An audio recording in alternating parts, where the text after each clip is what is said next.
Welcome everyone back to weekly weather updates, and in today's video we're going to start by having a look at the live radar, then we'll run through the UK Met Office run, have a look at the precipitation and temperature over the next 5 days. It is turning a lot warmer for quite a few, potentially even hotter, but it looks like even into the weekend and start of next week we could see quite a few showers and some major thunderstorms, as we had a look at yesterday. Potentially the first batch of these big thunderstorms could be coming through on Saturday night, with more on Sunday and into next week. Now, there's a lot of uncertainty with these storms, so we'll have a look at them now, but by no means is this guaranteed, and the positioning of any storms in the charts is, again, no means guaranteed. Beyond that, we'll have a look at what the GFS, GM and ECMWF are showing, and the ensembles, of course, for the mid to long range, and it does look like it's going to continue to look warm, but potentially still unsettled, with more showers and more thunderstorms around over the next week or two, with above average temperatures, as I said. So remember, if you enjoy my videos, make sure to like and subscribe, and remember to follow me on Twitter as well, the link's in the description. So at the moment, across the picture charts, it's not too great. We're not looking like any warm or summery type weather. We're not really looking at any major thunderstorms, so we still have a westerly flow. But we only got this around for another day or so before southerly winds start to arrive by Saturday. And with that, warmer air, humid air, and we could be, as I said, looking at storms around in the evening. At the moment, though, it's generally dry for most of England, for most of Wales, and for the southern edge of, or southern parts of Republic of Ireland, and a few areas in Scotland. But there's still quite a bit of thicker cloud around, and there is some persistent rain moving in. Nothing too crazy, but some persistent rain for this afternoon, so not looking too great. But elsewhere, as I said, it's not looking too bad, and the temperatures are not too bad, but not too great. Nowhere near as high as it's going to start to be getting towards the weekend and start of next week. You can see quite a big split. Further northwards and westwards you go, more of these blues coming in, and that's getting towards low teens. But then further to southwards and eastwards you go, getting more into the oranges, and that is getting up into the high teens, maybe 20, 21 degrees possible. Next week, 24, 25 degrees looks quite likely, maybe even higher in a few spots. But I'll explain the uncertainty with that in a minute. You can see to our south much hotter and warmer air through Spain, parts of France, into Italy. Very warm down there as we are seeing warm air build there.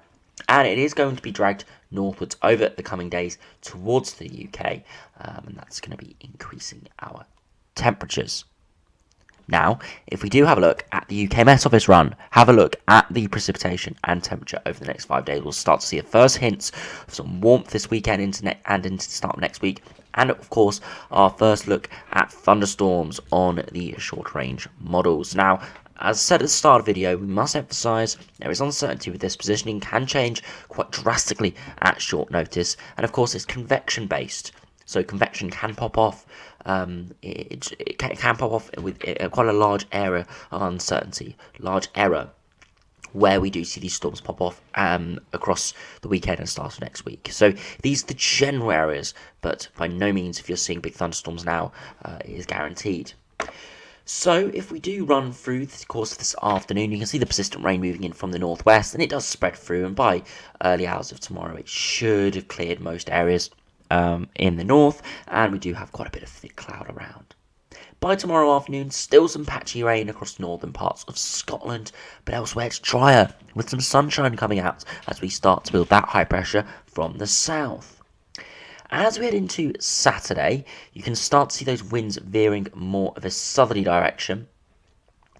And you can see by Saturday afternoon to early evening, big shower clouds to our south, thunderstorms breaking out across the near continent and then getting shipped across the channel towards the UK. Big thunderstorm outbreak potentially through Saturday evening into early hours of Sunday. Again, wouldn't take these charts too literally. It's going to change drastically over the next day or two, exactly where the biggest intensity is going to be in these storms. And I guess we're going to have to nowcast them anyway, as ever with these sort of thunderstorms.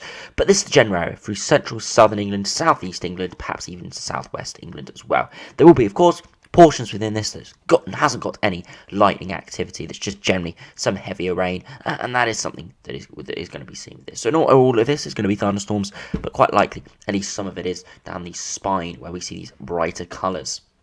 Beyond that, that rain does clear and we could see some more heavy showers and storms break out through Sunday afternoon, just pop-off storms, not organised like through Saturday evening.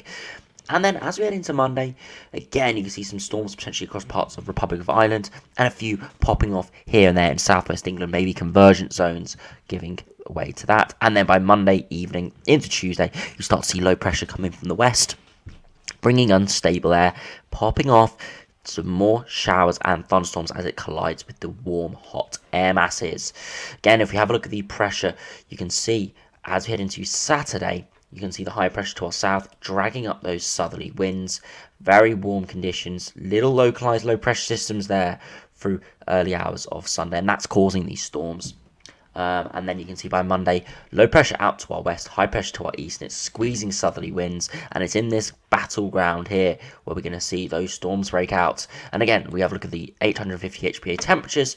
You can see when we initially get that storm outbreak through Saturday night into Sunday, it's because we get this warm plume across France. 13-degree isotherm moving up, very warm indeed, coming up from the south, and we continue to stay in some very warm air masses right through to Tuesday. Now, if we do have a look at the max temperatures, you'll see it's very much up and down and very much dependent on the exact positioning of showers, storms, and cloud as well. So if you do run through to this afternoon, you can see, similar to what we saw on the live radar, 18, 19 degrees in the southeast, more towards mid-teens, low teens elsewhere. By tomorrow, the temperatures should rise a little bit higher, 20 to 22 degrees quite widely across England. Elsewhere, mid to high teens, maybe low teens further north in Scotland with thicker cloud and showers. Now, if we do run through to Saturday, you'll see Saturday is going to be turning really quite warm for quite a few, 21, 22 degrees, even more widely than Friday, and even into parts of Scotland getting into the high teens, maybe 20 degrees, very warm, and that is fueling these storms. You can see across the near continent getting up into the mid-20s there, and as we head towards Sunday, you can see we do have much warmer air masses in, but big contrast in temperatures. Across Midlands, Northern England, low teens, and that's because we have the showers and storms, the remnants of those, still passing through with thicker cloud, and it's going to hold those temperatures down significantly. But you just drop just to our southeast towards London area, East Anglia, widely low 20s into the mid-20s, 24, 25 or higher could be seen in these areas. Again, this is why I say there's big uncertainty, because you see those storms pop off slightly later or slightly earlier, clearing away later, less cloud with them, less intensity, and we could mean these temperatures are more widespread mid-20s. The area seeing 24, 25 degrees could be a couple of degrees warmer, because it all does depend on these very small changes that we could be seeing at this sort of 3-4 day time frame. So those are the general gist of the temperatures. Again, as I said, we can't take them literally. They're not a forecast because there is so much uncertainty with this, but could be seeing mid-20s somewhere on Sunday, and very similar on Monday. Again, could be seeing mid-20s in the southeast, more widespread area of 18, 19, 20 degrees with less showers around, more based further southwards and westwards. Further northwards, still a little bit cooler, only around low teens, maybe high single digits over the higher ground, as that warm air does struggle to get that far northwards. And you can see by early hours of Tuesday, real mild night in some areas, only getting down to sort of 13, 14, 15 degrees. Really, really mild. Could be quite uncomfortable for sleeping. Again, most uncomfortable conditions would probably be around 20 degrees, but considering how we haven't seen really any proper warmth so far this year, this is going to feel pretty warm with some daytime temperatures over the last couple of weeks hardly getting above 13, 14 degrees. So we do now have a look at the longer range, have a look at the GFS, GM, ECMWF and the ensembles. Now, I haven't focused too much on those storms and those high temperatures for next week because I do want to wait another day or two. Perhaps tomorrow we will have a look a lot more at the models and the short range models because, as I said, we're still 2 or 3 4 days away from these storms and these warmer temperatures, so I don't really want to make any exact forecasts or predictions as there's still uncertainty. By tomorrow we'll probably have as clear a view as we're going to get for the weekend, so we'll have a look at more of the runs like the Icon, perhaps the Arpege, the WRF, models like that perhaps tomorrow. But if we do run through the mid-range, have a look what could be happening beyond this weekend into next week and beyond that, of course. You can see westerly winds at the moment, high pressure building in. You can see a little upper trough there through Saturday evening, and that's fueling these storms. And you can see generally low pressure to our west, high pressure to our east, picking up southerly winds for Monday evening into Tuesday. Warm air masses moving in, but low pressure colliding with these warm air masses, showers and thunderstorms breaking out. You can see these low pressure systems could really turn quite vigorous, could spin up quite a lot within the warmer air. Because of course colder air is filtering in from Greenland on the back edge, and warmer air is filtering up on the eastern and southern edge. So could be seeing some big spin up of these low pressure systems here. So not only could we be seeing thunderstorms, we could even be seeing windstorms potentially here, sort of autumnal winter storms, where we do see widespread 40, 50, 60 mile per hour gusts potentially. Named storm, can't rule it out. Doesn't look likely at this stage.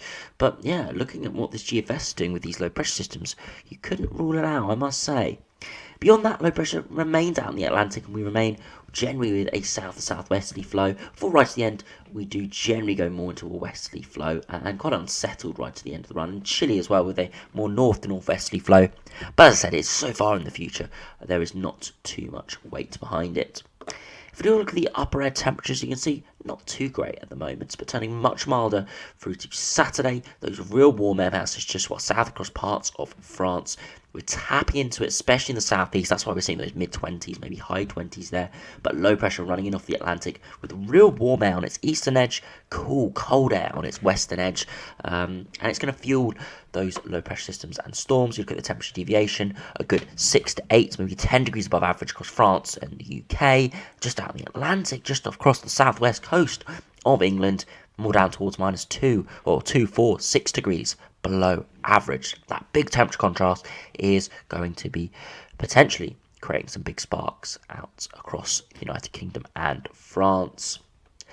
Now, if you run back to the air masses, you can see generally we do see some cooler air masses come in, but we always have warm air just to our south. We could tap into it. So this could be a pattern where one day could be low 20s, maybe 18, 19, 20 degrees quite widely with showers and storms. The next day could be mid to high 20s as we do pull in a briefly warmer air mass. So we could be seeing very variable temperatures over the next week or two.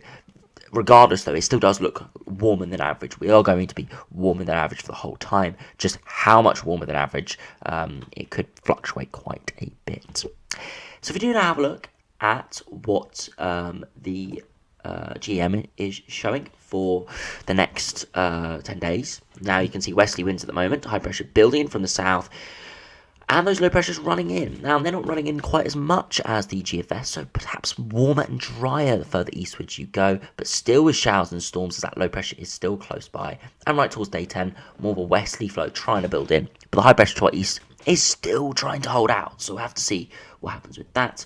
Again, if we do have a look at the 850 HPA temperatures, very warm air masses coming up from our south all the way to the middle of next week. We'll be tapping into that, giving mid to high 20s before we do see low pressure running, trying to give us cooler conditions. But we always have, as I said, that warm air just to our south that very easily we can tap into with any south to southwesterly flow at all.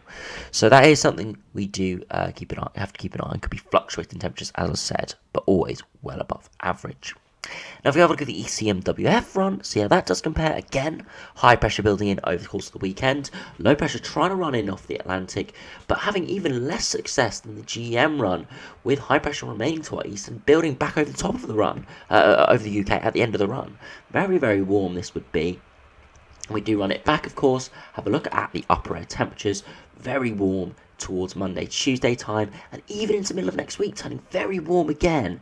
As much less influence from the Atlantic system, so much drier and much warmer quite widely. So ECMWF, very much more of a summery theme with less showers and storms towards the middle of the next week, whereas the other runs still warm, but perhaps more showers and storms. And you can see the temperature deviation, good 6 to 8 degrees above average, potentially 10 degrees above average. So very warm, as I said.